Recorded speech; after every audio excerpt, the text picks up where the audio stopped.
नमस्कार, grand news network में आप सभी का स्वागत है और आपके साथ मैं हूं सीमा। चलिए अब एक नजर डाल लेते हैं आज के बुलेटिन की खास खबरों की ओर। खबरों का सिलसिला शुरू करें उससे पहले एक नजर आज की हेडलाइंस पर।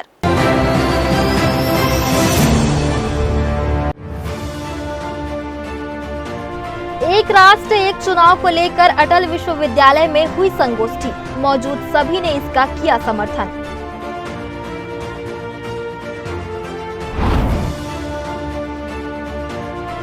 उस्लापुर में शेड के अभाव में रेल यात्री हो रहे पसीना पसीना, तेज धूप में ट्रेन का करते हैं इंतजार।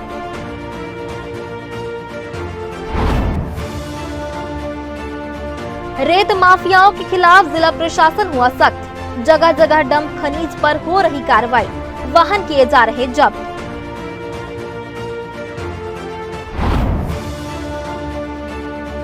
बोर्ड परीक्षा में असफल छात्रों के लिए गर्मी में सुबह लगाई जाएगी क्लास, बच्चों को फिर से परीक्षा देने का मिलेगा अवसर।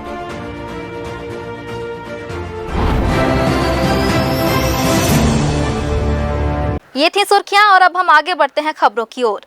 बिलासपुर के अटल बिहारी वाजपेयी विश्वविद्यालय में एक राष्ट्र एक चुनाव विषय पर एक दिवसीय संगोष्ठी का आयोजन हुआ।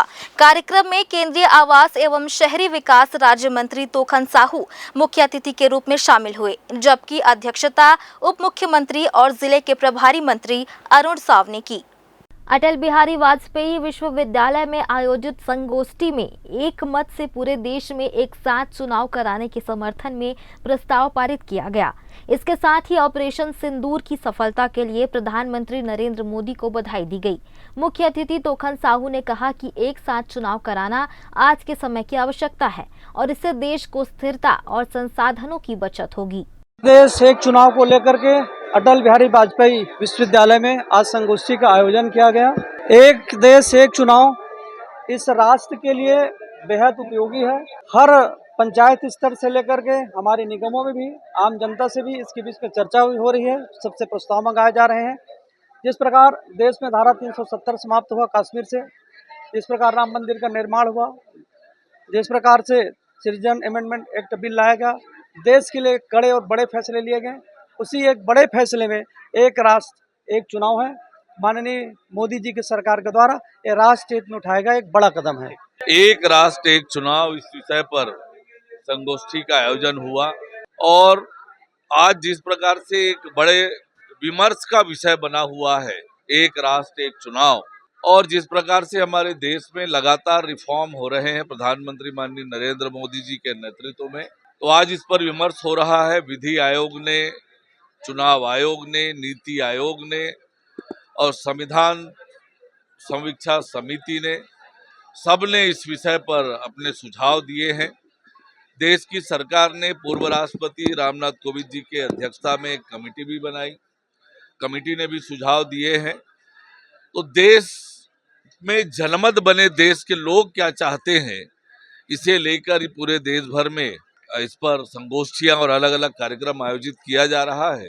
तो निश्चित रूप से ये अटल बिहारी वाजपेयी जी विश्वविद्यालय में आज संगोष्ठी का आयोजन हुआ, हम सबको विचार सुनने को मिले। कार्यक्रम की अध्यक्षता कर रहे उप मुख्यमंत्री अरुण साव ने विश्वविद्यालय को इस समसामयिक मुद्दे पर संगोष्ठी आयोजित करने के लिए शुभकामनाएं दी। उन्होंने कहा कि भारत विश्व का सबसे बड़ा लोकतांत्रिक देश है, जहां लोकतांत्रिक प्रक्रिया हर स्तर पर जीवंत है और ऐसे विचारों पर चर्चा लोकतंत्र को और मजबूत करती है। इस मौके पर बड़ी संख्या में प्राध्यापक, छात्र छात्राएं और जनप्रतिनिधि अधिकारी मौजूद रहे। ग्रैंड न्यूज के लिए कैमरामैन राहुल ठाकुर के साथ पिंटू दुबे की रिपोर्ट। ऑपरेशन सिंदूर के बाद भारत ने आतंकवाद के खिलाफ अपने रुख को और सख्त कर लिया है। इस बीच पाकिस्तान का समर्थन करने वाले देशों तुर्की, चीन और अजरबैजान के खिलाफ भी भारत ने कड़ा रुख अपनाया है। इन देशों के प्रति भारतीय जनता पार्टी में रोष स्पष्ट रूप से देखा जा रहा है। न सिर्फ इन देशों की यात्रा रद्द की जा रही है, बल्कि इनके उत्पादों का बहिष्कार भी शुरू हो गया है। भारत सरकार ने इन गतिविधियों को गंभीरता से लिया है और अब इस पर राजनीतिक प्रतिक्रिया भी सामने आने लगी है। केंद्रीय राज्य मंत्री तोखन साहू और छत्तीसगढ़ के उप मुख्यमंत्री अरुण साव ने इस मुद्दे पर स्पष्ट कहा कि जो देश आतंकवाद का समर्थन देंगे उनके साथ भारत वैसा ही व्यवहार करेगा। उन्होंने कहा कि भारत के सैनिक वीर हैं और देश उनके साथ पूरी तरह से खड़ा है। वहीं केंद्रीय मंत्री ने कर्नल सोफिया को लेकर दिए गए विवादित बयान पर भी नाराजगी जताई और कहा कि देश के वीर जवानों के खिलाफ किसी भी प्रकार की टिप्पणी अस्वीकार्य है। उन्होंने कहा कि इस प्रकार के बयान न सिर्फ अनुचित हैं बल्कि देश की सुरक्षा भावना को भी ठेस पहुंचाते हैं। पाकिस्तान न केवल भारत में वरन दुनिया में आतंकवाद फैला रहा है। ऐसे में आतंकवादियों के साथ देने वाले जितने भी देश हैं, लोग उनके खिलाफ आक्रोश जाहिर कर रहे हैं और उन देशों के खिलाफ कार्यवाहियां हो रही है, तो निश्चित रूप से ये आतंकवाद रोकने के लिए बड़ा कदम है जो होना ही चाहिए। जो भी आतंकवाद का समर्थन करता है उसका तो विरोध करना ही चाहिए। प्रधानमंत्री जी ने कहा है कि आतंकवाद के जड़ पर प्रहार होगा, उसको मिट्टी में मिलाएंगे। तो भारतीय सेना ने मिट्टी में मिला करके दिखा दिया। हमारा आतंकवाद के खिलाफ जीरो टॉलरेंस की नीति है और मोदी जी की सरकार इन्हीं नीतियों पर चलेगी। आतंकवादियों के जड़ों पर प्रहार होगा। जो आतंकवादियों का समर्थन करते हैं भारत उसका विरोध करेगा। छत्तीसगढ़ शासन द्वारा प्रदेश भर में चलाए जा रहे समाधान शिविरों की श्रृंखला के तहत शुक्रवार को बिलासपुर के त्रिवेणी भवन में शिविर आयोजित किया गया। जोन क्रमांक 4 के इस शिविर में उप मुख्यमंत्री अरुण साव मुख्य अतिथि के रूप में शामिल हुए। शिविर में बड़ी संख्या में नागरिक पहुंचे और अपनी समस्याओं का समाधान पाया। बिलासपुर के व्यापार विहार स्थित त्रिवेणी सभागार में समाधान शिविर के दौरान मौके पर ही राशन कार्ड और आयुष्मान कार्ड का वितरण किया गया। सभी विभागों के अधिकारी कर्मचारी शिविर में मौजूद रहे और हितग्राहियों की समस्याएं सुनी। उप मुख्यमंत्री ने कहा कि यह शिविर सरकार की उस मंशा का प्रतीक है जिसके तहत वह जनता से सीधे संवाद कर रही है और त्वरित समाधान दे रही है। कि छत्तीसगढ़ की जनता का भरोसा विष्णु के सुशासन पर है, भारतीय जनता पार्टी के सरकार पर है।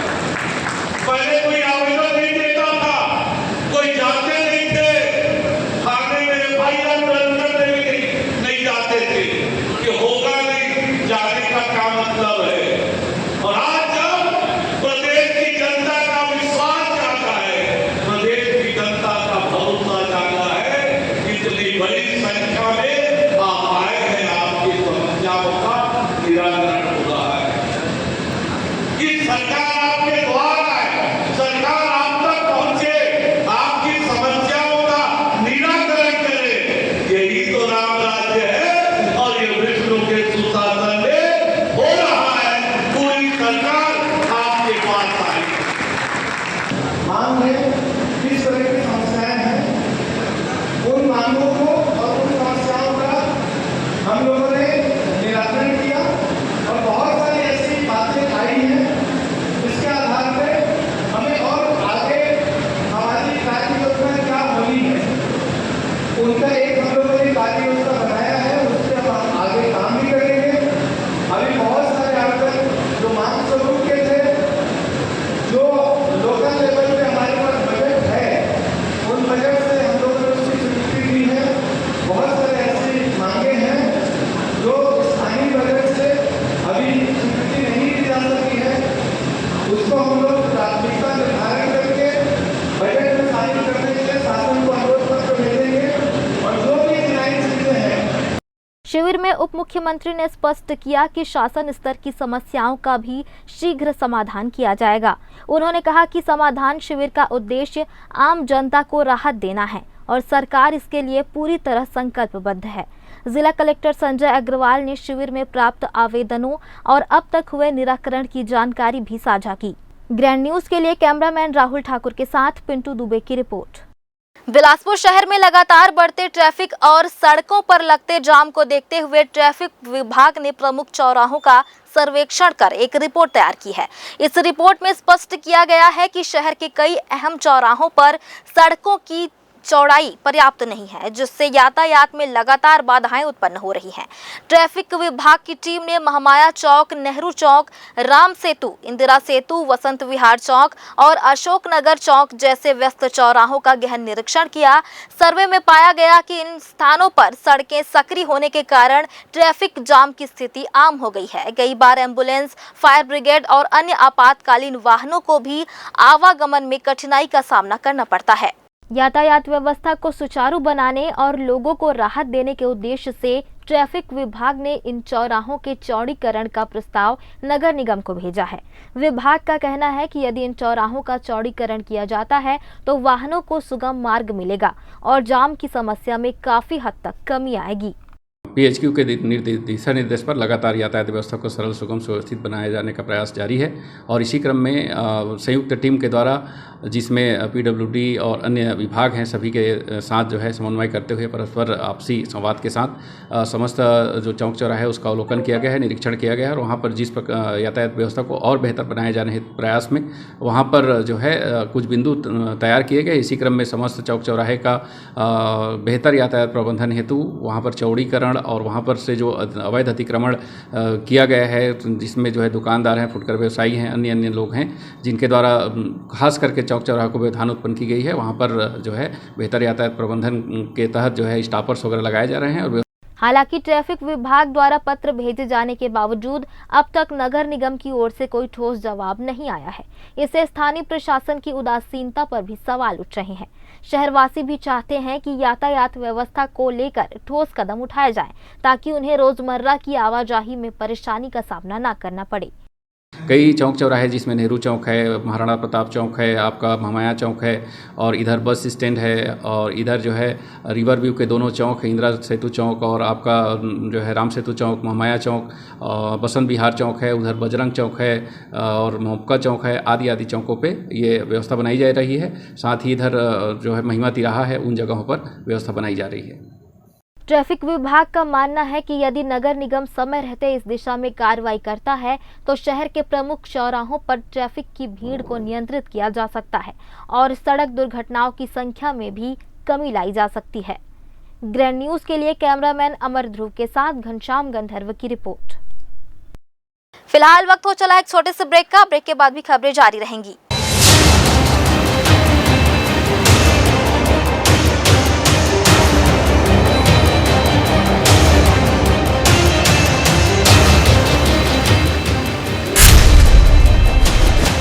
Dr. C.V. Raman University offers high-quality education to students, particularly those from difficult geographical areas of central India.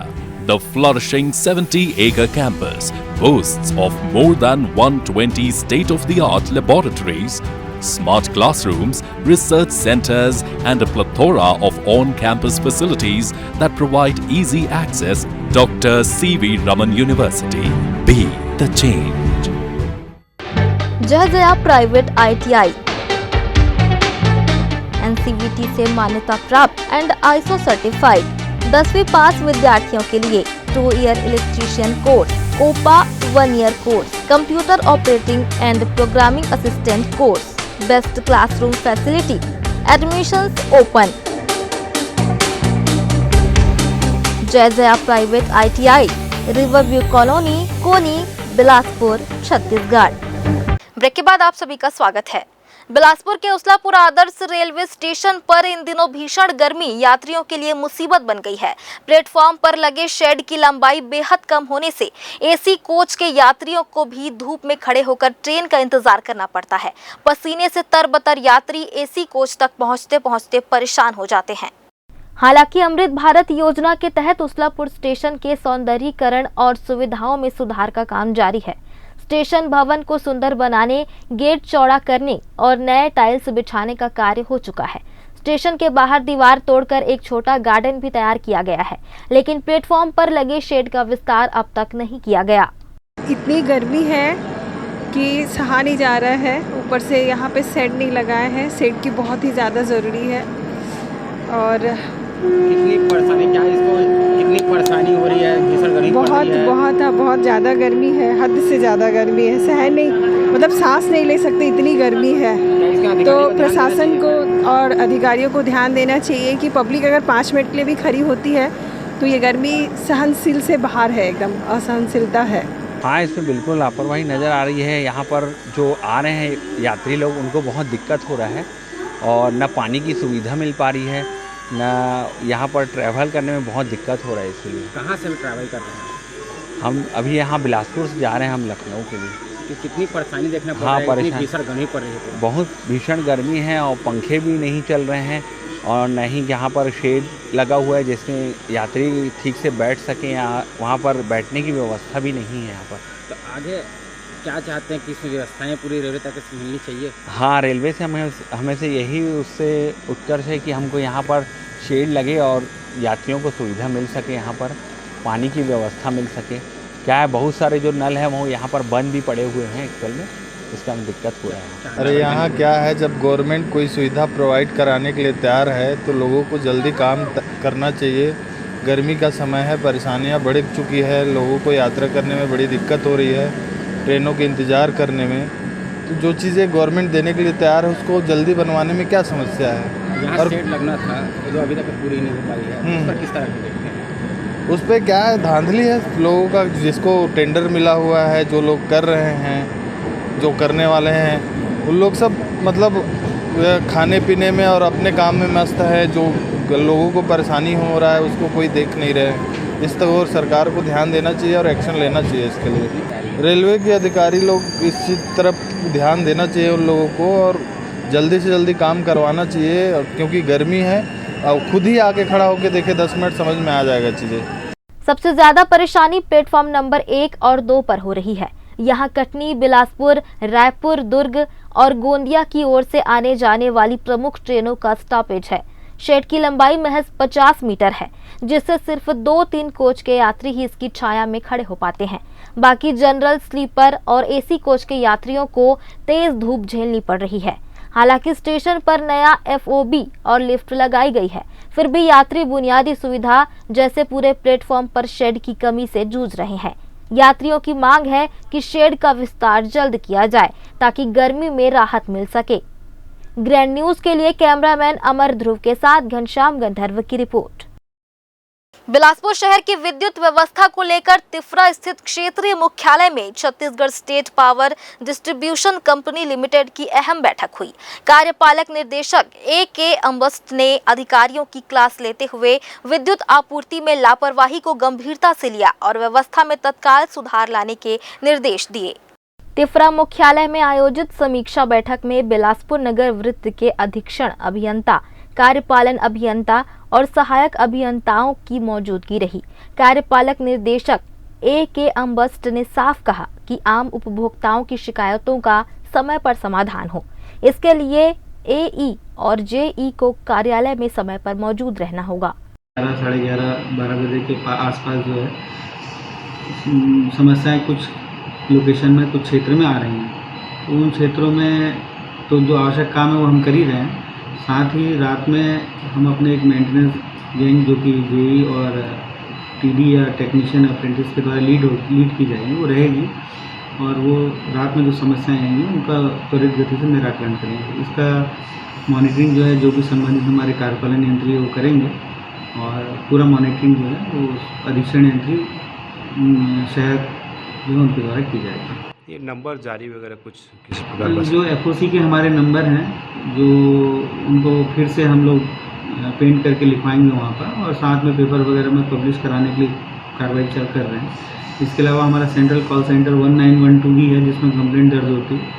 WhatsApp number भी अवेलेबल है जिसमें कंप्लेंट दर्ज की जा सकती है, और इसमें दर्ज की गई कंप्लेंट को प्रायोरिटी पर अटेंड करवाने हेतु आवश्यक दिशा निर्देश जारी किए गए हैं।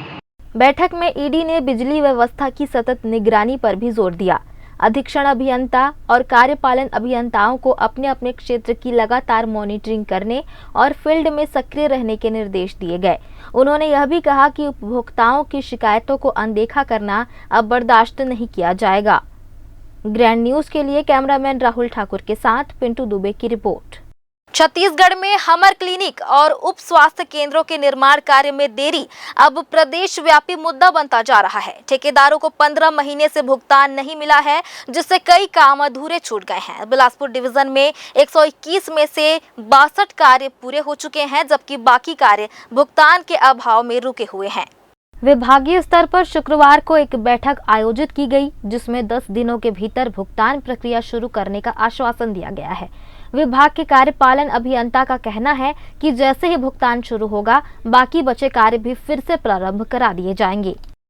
ये पिछले करीब 6-8 महीने से कोई भुगतान नहीं हुआ है, और जैसे ही इसमें फंड इशू कुछ साल होगा, काम पूर्ण कर लिया जाएगा। जैसे लगभग कितने काम अब तक अभी तक हमारे पास 121 काम हमारे बिलासपुर डिवीजन में है, जिसमें से हमने 62 काम कंप्लीट कर दिया है, और सभी स्तर पे काम रुके हुए हैं। जैसे फाउंडेशन लेवल में 14 कार्य रुके हैं, बिल्ड लेवल पे 3 कार्य रुके हैं, लिंटर लेवल पे 1 कार्य रुका है, स्लेब लेवल ग्राउंड फ्लोर में 8 कार्य रुका हुआ है, लिंटर लेवल फर्स्ट फ्लोर में 5 कार्य रुका हुआ है, स्लेब लेवल फर्स्ट फ्लोर में 3 कार्य रुका है, और फिनिशिंग में लास्ट फिनिशिंग जो होता है उसमें 24 कार्य रुके हैं। वो भी रोक दिया गया है कि हमको पेमेंट हो तो हम करेंगे, कह रहे हैं कॉन्ट्रैक्टर। जैसे ही इनका साल होता है, काम पूर्ण किया जाएगा। इससे पहले राजधानी रायपुर में ठेकेदारों ने विरोध जताते हुए बैठक की थी और छत्तीसगढ़ श्रमिक एवं ठेकेदार कल्याण मंच का गठन किया गया था। ठेकेदारों का कहना है कि वे बिना भुगतान के काम नहीं कर सकते, इसलिए सरकार को जल्द से जल्द कार्रवाई करनी चाहिए। ग्रैंड न्यूज के लिए कैमरामैन गोलू कश्यप के साथ पिंटू दुबे की रिपोर्ट। बिलासपुर जिले में 17 मई शनिवार की शाम 5 बजे तिरंगा यात्रा मिनी स्टेडियम से शुरू होगी। यह यात्रा राष्ट्रभक्ति, शौर्य और एकता का प्रतीक है। इसका उद्देश्य युवाओं और समाज के हर वर्ग में देश प्रेम और संविधान के प्रति सम्मान की भावना को मजबूत करता है। यात्रा की शुरुआत मिनी स्टेडियम गांधी चौक से देशभक्ति नारों के साथ शाम 5 बजे होगी। इस यात्रा में ज्यादा से ज्यादा लोगों को शामिल होने का आह्वान किया गया है। जिला प्रशासन के निर्देशानुसार शाम के समय तिरंगा यात्रा आयोजित किया जाना है, और वो मिनी स्टेडियम दयालबंद से लखीराम ऑडिटोरियम तक होगा, और लखीराम ऑडिटोरियम में ये तिरंगा यात्रा संपन्न होगा। लेकिन ग्रामीण क्षेत्र में जो तिरंगा यात्रा है, यथावत प्रातः काल के समय में तिरंगा यात्रा निकाला जाना है, और इसमें सभी जनप्रतिनिधियों को आमंत्रित किया गया है। जनप्रतिनिधि उस तिरंगा यात्रा में भी शामिल होंगे। सिंदूर ऑपरेशन जो हुआ है, आप सभी लोग जान रहे हैं, तो देश के नागरिक राष्ट्र के साथ इस संदेश के साथ ये तिरंगा यात्रा निकाली जा रही है। एक बार फिर से वक्त हो चला है एक छोटे से ब्रेक का। ब्रेक के बाद भी खबरें जारी रहेंगी।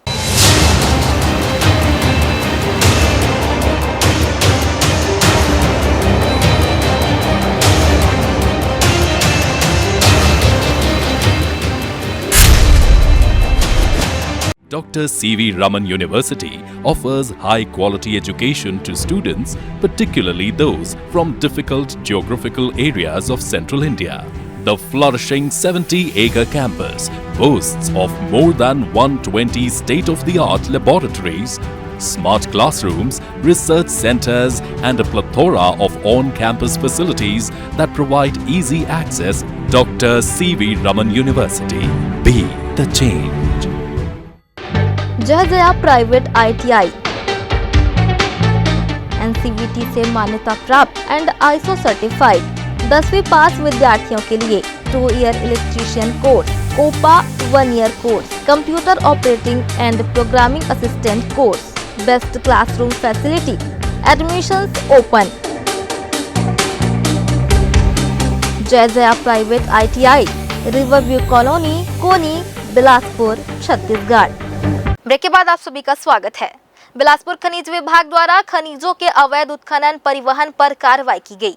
खनिज अमला बिलासपुर द्वारा गनियारी, कोटा, करही कछार, छतौना, सोढ़ा खुर्द, रतनपुर कछार सहित दूसरे क्षेत्रों में खनिज परिवहन कर रहे वाहनों की जांच की गई। करही कछार क्षेत्र से रेत का अवैध खनन करते एक चैन माउंटेन मशीन को जब्त कर सील बंद किया गया। साथ ही ग्राम सोढ़ा खुर्द क्षेत्र में बिना वैध दस्तावेज के अवैध रूप से भंडारित लगभग 150 ट्रिप हाइवा रेत को जब्त किया गया है। बरामद रेत बिलासपुर निवासी हरिओम शर्मा का बताया जा रहा है।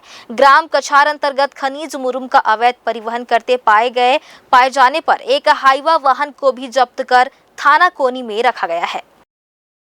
खनिज अमला है, उसको शिकायत प्राप्त हुआ कि बेलगहना क्षेत्र में जो है खनिज रेत का डंप किया गया है।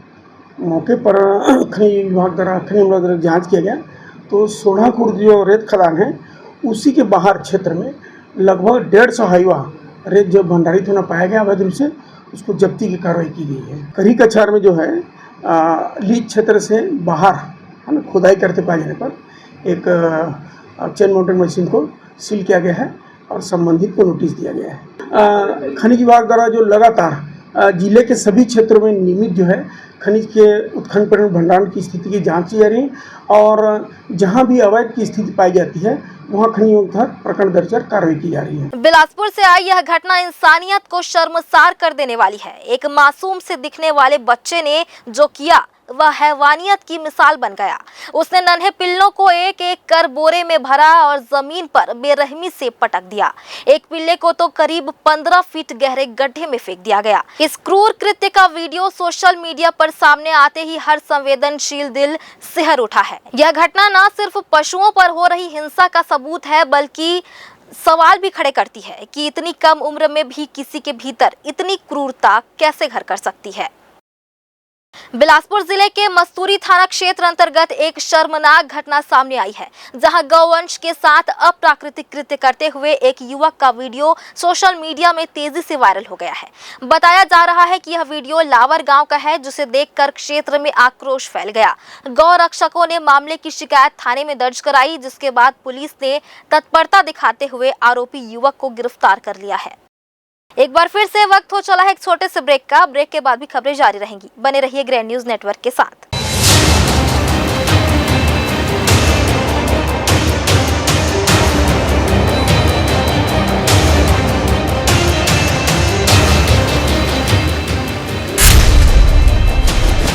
Dr. C.V. Raman University offers high-quality education to students, particularly those from difficult geographical areas of central India.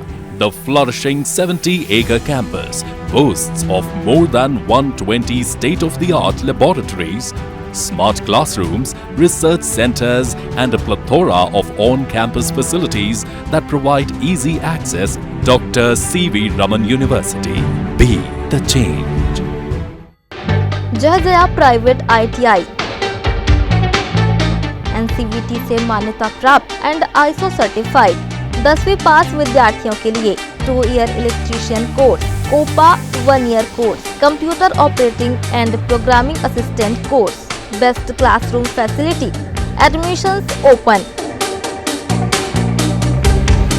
Jaya private ITI, Riverview colony, Koni, Bilaspur, Chhattisgarh.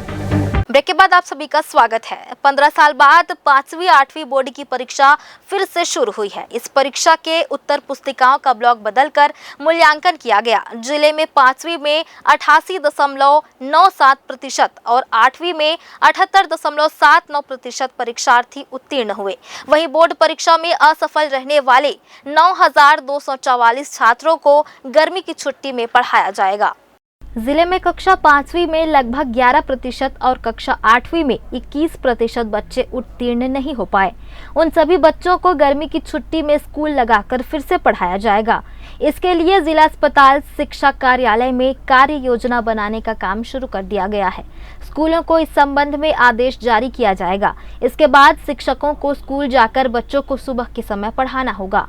प्रत्येक कक्षा में यही है कि जो बच्चे कमतर हैं, स्तर उनका कम है, तो जिन बच्चों का कमतर है स्तर या वो उस स्तर को प्राप्त नहीं कर पाए, ऐसे बच्चों के लिए उन विषय शिक्षकों को अध्यापन की व्यवस्था कराया जाना है और अध्यापन इस गर्मी के अवकाश के दिनों में ही कराना है। साथ ही साथ 15 जून को के पश्चात जैसे ही हमारा विद्यालय शुरू होता है उस अवधि में भी उनको अपग्रेड करना है और इसके पश्चात जून के अंतिम सप्ताह में होने वाले परीक्षा में उनको बिठाना है और उसको कक्षोन्नति प्रदान करना।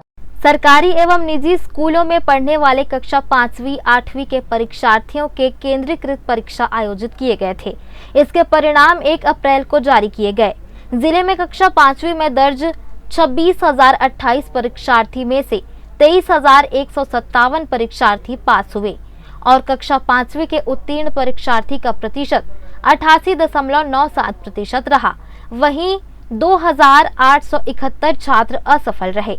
जिले में कक्षा 8वीं के 30,050 परीक्षार्थियों में से 23,677 विद्यार्थी उत्तीर्ण हुए। 8वीं के उत्तीर्ण परीक्षार्थी का प्रतिशत 78.79% रहा। इस परीक्षा में 6,373 परीक्षार्थी असफल हुए। ग्रैंड न्यूज के लिए कैमरामैन राकेश मिश्रा के साथ भारतेंदु कौशिक की रिपोर्ट। केवाईसी अपडेट नहीं होने के कारण जिले के 10,000 से ज्यादा किसानों को प्रधानमंत्री किसान सम्मान निधि का लाभ नहीं मिल रहा है। उन्हें हर साल 6,000 रुपए का नुकसान हो रहा है। जब तक वे बैंक में जाकर केवाईसी की प्रक्रिया पूरी नहीं करेंगे, उन्हें इस योजना का लाभ नहीं मिलेगा। 2 हेक्टेयर से अधिक खेती वाले किसानों के साथ आयकर दाता सरकारी नौकरी में पदस्थ को योजना का लाभ नहीं दिया जा सकता। इसके अलावा जो अपनी जमीन बेच चुके हैं, उन्हें भी योजना का लाभ नहीं दिया जाएगा।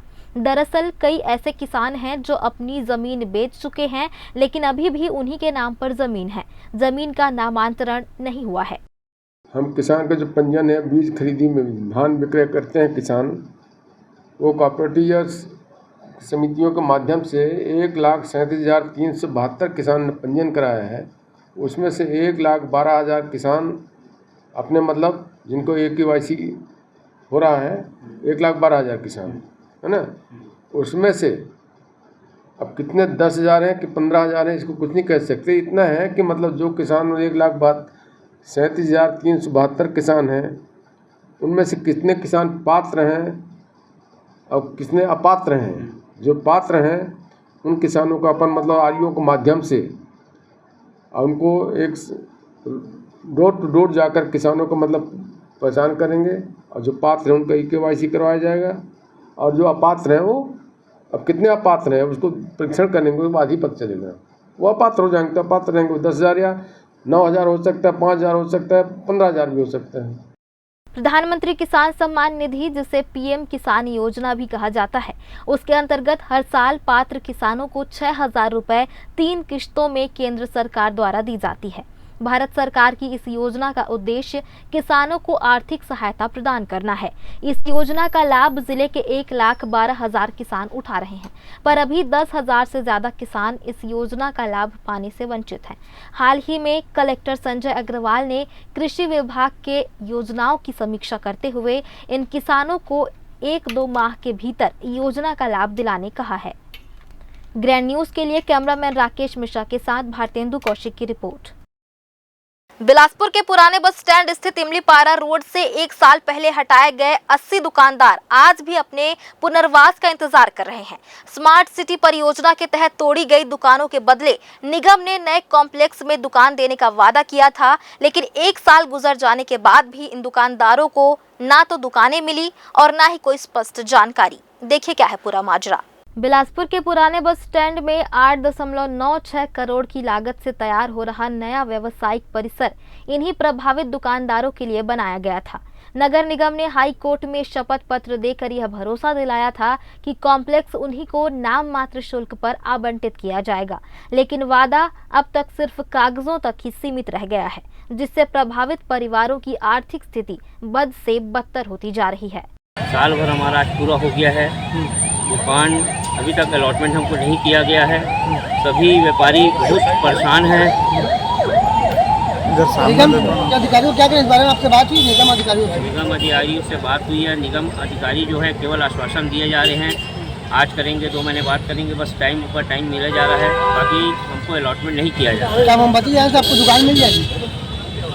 अब वो दुकान अलॉटमेंट तो होगी, ये हमको भी पता है, निगम को भी पता है कि इनको अलॉटमेंट करना पड़ेगा। मेरा कहने का मतलब है, आपकी मांग पूरी होती है, क्या आप लोग आंदोलन करेंगे, क्या किस तरह की रणनीति तैयार करेंगे? अब आंदोलन ऐसा हम करेंगे नहीं, ठीक है। हमको आश्वासन दिया जा रहा है, हमको ऊपर से भी आश्वासन मिला गया है कि सभी को दुकान दी जाएगी। तो उनके आश्वासन देने के बावजूद भी अगर आप मोमबत्ती जलाए तो कुछ तो कारण होगा। आज साल भर हो गया इस दुख के कारण हम मोमबत्ती जलाए हैं कि आज हम सब बेरोजगार हो गए हैं और रोड में आ गए। जितने भी दुकानदार थे वो सभी का रोजी रोटी यहीं से होता था, सब अपने अपने घर गृहस्थी को इससे चलाते थे।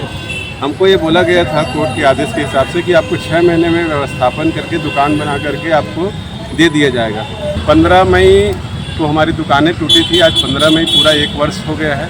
1 वर्ष से ना तो हमको दुकानें मिली है, ना हमें कोई मतलब ठिकाना मिला है। सब बेरोजगार हैं और सभी तरफ से लोगों को सिर्फ निराशा ही हाथ लगे। और आज मेरा परिवार जो है बस फुटपाथ में आने बस की देरी है, बाकी पूरी तरीके से जो बोलते हैं ना बर्बादी, वो पूरी तरीके से हम लोग बर्बाद हो चुके हैं। स्टैंड का उद्घाटन किया था, उसके बाद उन दिनों से आज तक के हम 45 वर्षों से दुकानदारी करते आ रहे थे, जिसको नगर निगम और ये अवैध बता रहे हैं।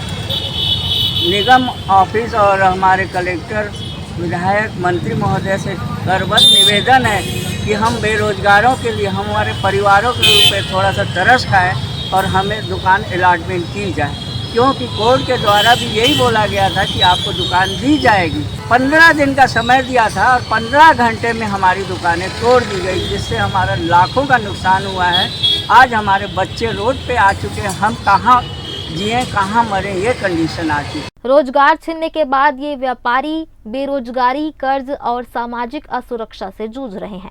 बच्चों की पढ़ाई और बुजुर्गों की देखभाल भी अब चुनौती बन गई है। थक हार कर इन व्यापारियों ने निगम के खिलाफ कैंडल जलाकर विरोध जताया है और अब सिर्फ एक सवाल पूछ रहे हैं, आखिर हमें हमारी दुकानें कब मिलेगी।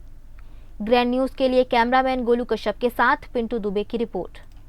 खेलो इंडिया यूथ गेम्स में छत्तीसगढ़ के खिलाड़ियों ने शानदार प्रदर्शन करते हुए कुल 14 पदक अपने नाम किए। इनमें 3 स्वर्ण, 1 रजत और 10 कांस्य पदक शामिल हैं।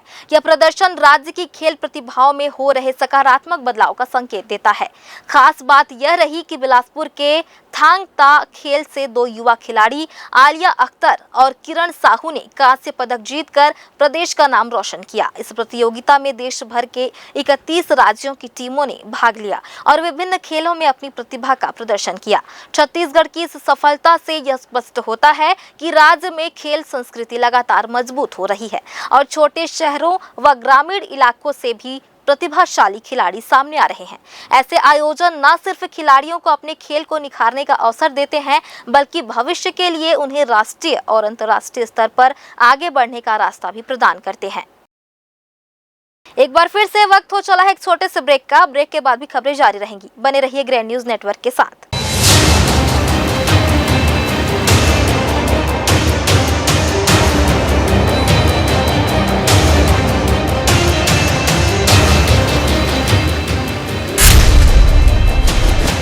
Dr. C.V. Raman University offers high-quality education to students, particularly those from difficult geographical areas of central India. The flourishing 70-acre campus boasts of more than 120 state-of-the-art laboratories, smart classrooms, research centers, and a plethora of on-campus facilities that provide easy access. Dr. C.V. Raman University. Be the change. जय Jaya private ITI NCVT से मान्यता प्राप्त and ISO certified 10वीं पास विद्यार्थियों के लिए 2 year electrician course, COPA 1 year course, computer operating and programming assistant course, best classroom facility, admissions open. Jai Jaya private ITI, Riverview colony, Koni, Bilaspur, Chhattisgarh. Break के बाद आप सभी का स्वागत है। बिलासपुर शहर में सौंदर्यीकरण के नाम पर नगर निगम ने करोड़ों रुपए खर्च कर प्रमुख मार्गों के डिवाइडरों पर पौधारोपण कराया था। Tifra flyover, Tifra river view road, मंदिर चौक से लेकर राजीव गांधी चौक तक हर बड़े रास्ते को हरियाली से सजाने की कोशिश की गई। शुरुआती दिनों में इन पौधों ने शहर की तस्वीर कुछ हद तक बदली भी थी, लेकिन अब हालात कुछ और ही बयां कर रहे हैं। गर्मी का पारा 40 से 43 डिग्री के बीच झूल रहा है और शहर की सड़कों पर दौड़ते वाहनों का प्रदूषण भी कम नहीं। इन दोनों की मारों के बीच डिवाइडर पर लगे पौधे दम तोड़ने लगे हैं। पत्तियां मुरझा चुकी हैं, कई पौधे पूरी तरह सूख गए हैं। लाखों रुपए खर्च कर लगाए गए ये पौधे अब बिना देखभाल और सिंचाई के जीवित नहीं रह पा रहे।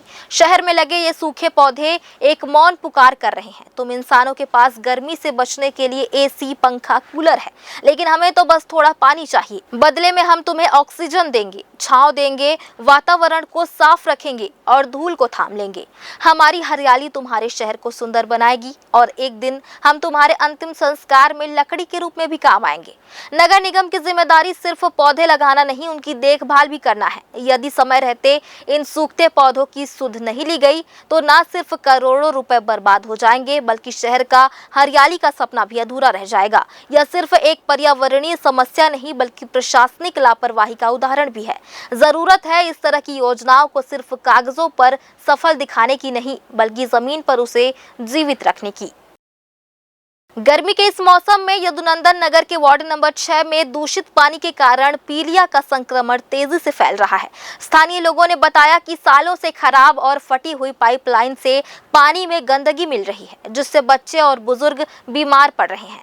वार्ड वासियों का कहना है कि यह समस्या पुरानी है, लेकिन अब इसका असर बहुत गंभीर हो चुका है। 90 के दशक में बनी नालियों के साथ साथ पानी की पाइपलाइन भी टूटी फूटी होने की वजह से गंदा पानी घरों तक पहुंच रहा है। हर घर में पीलिया के मरीज मिलने लगे हैं, लेकिन प्रशासन ने अभी तक इस समस्या का कोई स्थायी समाधान नहीं किया है। वार्ड पार्षद सीमा संजय सिंह ने कई बार अधिकारियों को शिकायत की है, लेकिन कोई कार्रवाई नहीं हुई। स्थानीय लोग सरकार से मांग कर रहे हैं कि जल्द से जल्द स्वच्छ और सुरक्षित पानी की व्यवस्था की जाए, नहीं तो बीमारी फैलने का खतरा बढ़ जाएगा। अगर प्रशासन ने समय रहते कदम नहीं उठाए तो पूरी जिम्मेदारी प्रशासन की होगी। जो कॉलोनी का निर्माण हुआ तो जो सीवरेज नाली है उसी में पीने का पाइप का लाइन जोड़ दिया गया है। आज की स्थिति में जो है पाइपलाइन पूरा सड़ चुका है और जिसके कारण ये है कि पाइप सड़ने के कारण सीवरेज का पानी जो है घरों में सप्लाई हो जा रहा है और इस बारे में शासन प्रशासन को कई बार अवगत कराया जा चुका है। इवन कि हमारे वार्ड पार्षद के द्वारा भी मतलब ये अवगत कराया जा चुका है, बार बार अवगत कराया जा चुका है।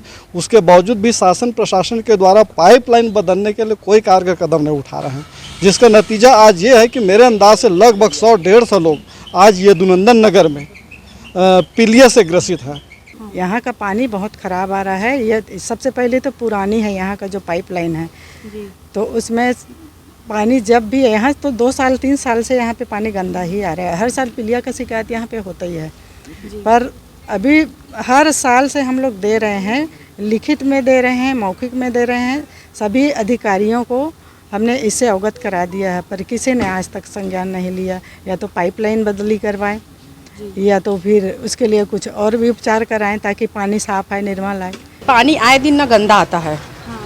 मोटर चालू करते हैं ना, पहले हम लोग 2-3 बाल्टी पानी गंदा फेंकते हैं, उसके बाद में फिर हम लोग को साफ पानी मिलता है। उसमें भी बीच बीच में ना गंदा पानी आता ही। हम लोग आए दिन शिकायत करते हैं इसके लिए। मैं तो पिछले 2 साल से शिकायत कर रही हूँ, लेकिन अभी तक कुछ नहीं हुआ। बड़े बड़े लोग सर वहाँ से आए, पानी बोतल में मैं भर के दी हूँ, लेकिन अभी तक उसका कोई जवाब नहीं आया है। वैसे चल रहा है, वैसे पी रहे हैं। हमारे बच्चे खुद अभी बीमार पड़ा था, मेरा बेटा बहुत, उसको पीलिया हो गया था। अब पानी के कारण हुआ होगा भाई, पानी गंदा आ रहा है तब उसी को पी रहे हैं। हमारे पास कुछ दूसरा चारा तो है ही नहीं यहाँ। छत्तीसगढ़ सहकारी समिति कर्मचारी संघ रायपुर के आह्वान पर लंबित 3 सूत्रीय मांगों को पूरा कराने आंदोलन की तैयारी है। विपणन वर्ष 2024-25 से अधिक आज तक प्रदेश में धान का निराकरण नहीं करने के कारण समिति और कर्मचारियों के खिलाफ की जा रही कार्रवाई के विरोध एवं संपूर्ण धान की सुखद प्रदान करने के विषय को लेकर 19 मई को रायपुर धरना स्थल में 1 दिवसीय प्रदर्शन करने पूरे प्रदेश भर के सहकारी समिति जा रहे हैं। सहकारी समिति कर्मचारी संघ की 3 सूत्रीय मांगे हैं, जिनमें प्रबंधकीय अनुदान राशि देने, बैंकों के खाली समिति प्रबंधकों के पदों पर समिति कर्मचारियों को लेने, पिछले साल और वर्तमान साल में धान शून्य शॉर्टेज प्रोत्साहन राशि दिलाने, इस वर्ष की संपूर्ण धान उठाव सहित वर्तमान वर्ष और पूर्व वर्ष में धान सुखद समितियां को दिलाने की मांग रखी गई है। पिछले बार जो धान सुखद हुआ था तो एक बृहद आंदोलन जिला सहकारी समिति के द्वारा प्रदेश स्तरीय में किया गया। तो सरकार के द्वारा ये निर्णय लिया गया कि यदि धान फरवरी तक नहीं उठता है 1 महीने के भीतर, तो हम उसके सुखद का प्रावधान के लिए विचार करेंगे। तो अभी भी कई ज़िले ऐसे हैं जो इस सुखद की समस्या, धान नहीं उठाव की समस्या से पीड़ित हैं और उसमें सुखद एकदम अनिवार्य है। तो उस स्थिति में हमको सरकार को जब तक हम अपना मांग नहीं रखेंगे तब तक वो हमारे तरफ ध्यान नहीं देंगे। इसलिए हमारे प्रदेश अध्यक्ष नरेंद्र साहू जी के द्वारा निर्णय लिया गया कि 1 दिवसीय धरना रायपुर में तूता जो है धरना स्थल, वहाँ पहले 1 दिवसीय हड़ताल रहेगा और वहाँ फिर ज्ञापन सौंप के अपने मांग को हम रखेंगे, जिसमें हमारे पूर्ववर्ती जो मांग है, जिसमें 50% समिति के कर्मचारियों का बैंक में भर्ती और वेतन अनुदान, तो ऐसे कुछ हमारे जो छोटे छोटे मांग है उसको लेकर के हम मुख्यमंत्री जी को ज्ञापन सौंपेंगे और इसीलिए 1 दिवसीय 19 तारीख को हमारा तूता में धरना है। हमारे जो छत्तीसगढ़ कर्मचारी संघ है, जो पूरा छत्तीसगढ़ के जितने भी कर्मचारी 2058 समितियां हैं, उनमें ये है कि बहुत सारे जिलों में आज भी धान का उठाव नहीं हुआ है और धान उठाव नहीं होने के कारण सुखद आ रही धान में, जिसके कारण सरकार के द्वारा हम लोग पिछले वर्ष हड़ताल किए थे नवंबर में। तो हमारे ये कहा गया कि ऋचा मैडम थी उस समय हमारे खाद्य सचिव, उनके द्वारा लेटर दिया गया कि भाई फरवरी माह तक अगर धान नहीं उठाव किया जाएगा तो जितना सुखद आता है उस माध्यम से हमने उसको वित्त विभाग में भेजा जाएगा, जो सुखद आएगा उसके माध्यम से। तो समितियाँ में आज भी धान नहीं उठा है। परिवहन अगर धान पूरा परिवहन होने के बाद ही पश्चात पता चलेगा कि कितनी समस्याएं हैं और कितना धान में सुखद आया है। ये मांग पहला प्रमुख है। दूसरा हमारा और मांग है, जो कमेटियां बनाई गई थी सरकार के माध्यम से, हमको ये बताया गया कि अंतर गठित समिति बनाई जाएगी, जिससे हमारी जो मांगे हैं, हमारे जो बैंक में भर्ती है या सोसाइटियों में जो भी हमको वेतन अनुदान मिलना है, उन सब के लिए कमेटी बनाई गई, जो आज तक कमेटी नहीं बनाई गई सरकार के द्वारा। यह मांग के आधार पर हमने 1 दिवसीय हड़ताल का निर्णय लिया है, जो हमारे तूता में किया जाएगा। आंदोलन में बिलासपुर सहित सभी 33 जिलों के लगभग 15,000 कर्मचारी 19 मई को धरना स्थल रायपुर जाएंगे और सुबह 11 बजे 1 दिवसीय धरना प्रदर्शन करेंगे। स्मरण ज्ञापन के माध्यम से मंत्रालय का घेराव करते हुए मुख्यमंत्री, सहकारिता मंत्री, खाद्य मंत्री को फिर से अपनी मांग पत्र सौंपेंगे। संघ की ओर से बताया गया है कि बिलासपुर जिले के सहकारी समितियों के लगभग 600 लोग मंत्रालय के घेराव में शामिल होंगे। ग्रैंड न्यूज के लिए कैमरामैन राकेश मिश्रा के साथ भारतेंदु कौशिक की रिपोर्ट। फिलहाल मेरे इस बुलेटिन में बस इतना ही। अगले बुलेटिन में फिर होगी आपसे मुलाकात। तब तक के लिए मुझे और मेरी पूरी टीम को दीजिए इजाजत। नमस्कार।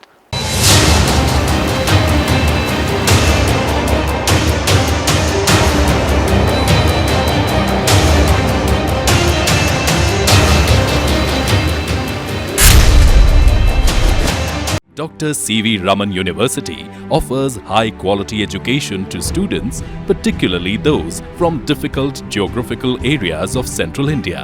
The flourishing 70-acre campus boasts of more than 120 state-of-the-art laboratories, smart classrooms, research centers, and a plethora of on-campus facilities that provide easy access. Dr. C.V. Raman University. Be the change.